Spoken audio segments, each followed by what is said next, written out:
السلام علیکم ورحمۃ اللہ وبرکاتہ۔ پیارے بھائی، سجدوں میں رفع دین اگر آپ کرنا چاہیں تو کر سکتے ہیں۔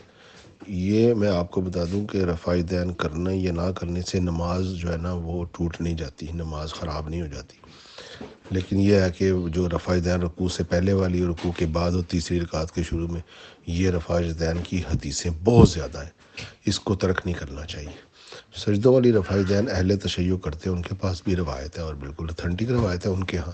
ہمارے ہاں اس کی جو روایت ہے نا اس میں کوئی سکم ہے، تو اس لیے ہم لوگ جو ہے نا وہ سجدوں کے دوران رفع دین نہیں کرتے۔ اگر کر لیں تو اس کی وہی حیثیت ہوگی جو ہم رکوع والی رفع دین کی حیثیت رکھتے ہیں۔ تو کوئی ایسی بات نہیں، اگر آپ سجدوں میں رفع دین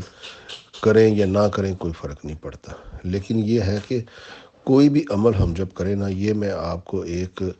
ایسی بات بتانے لگا ہوں کہ جس سے آپ کبھی بھی جو ہے نا گناہ گار نہیں ہوں گے اور کبھی بھی گمراہ نہیں ہوں گے۔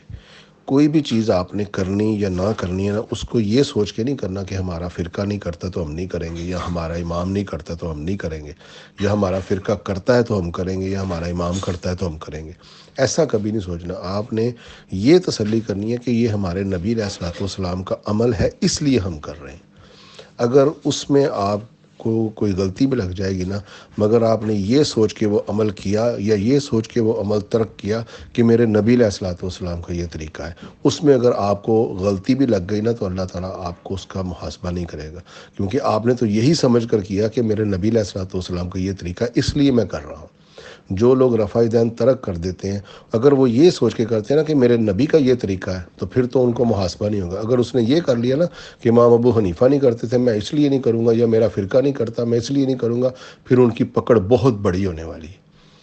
اور اگر وہ یہ سوچیں کہ ہمارے پاس جو حدیثیں پہنچی نبی علیہ الصلوۃ والسلام ایسا کرتے تھے، ہمارے علم کے مطابق یہ نبی علیہ الصلوۃ والسلام کا طریقہ ہے، اب وہ سجدوں والی رفع دین ہو، یا رکوع سے پہلے اور رکوع کے بعد والی ہو، تیسری رکعت کے شروع والی رفع دین ہو، یا اظہار الیدین ہو،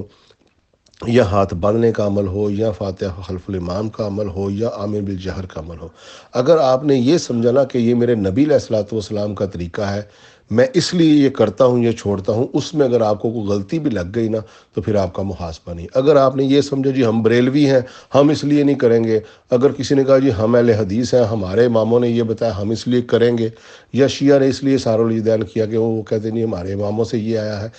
تو پھر محاسبہ بڑا سخت ہونے والا ہے۔ اگر تو یہ سوچ کر کریں گے یا چھوڑیں گے نا کہ یہ نبی علیہ الصلوۃ والسلام کا طریقہ ہے، جو لوگوں کے پاس حدیثیں پہنچی تسلی کے ساتھ ایمانداری کے ساتھ اس کی تسلی کر لیں، اصلاح کر لیں، پھر کسی فرقے پرستی میں نہ پڑے، سب فرقوں کو اپنے ٹھوکر سے اڑا دیں، اور اللہ اور اس کے رسول کے مطابق آپ اپنے علم کے مطابق جو ہے نا شان پٹک کر کے اس کو اختیار کریں گے۔ اس میں غلطی لگ گئی تو انشاءاللہ محاسبہ نہیں ہوگا۔ السلام علیکم۔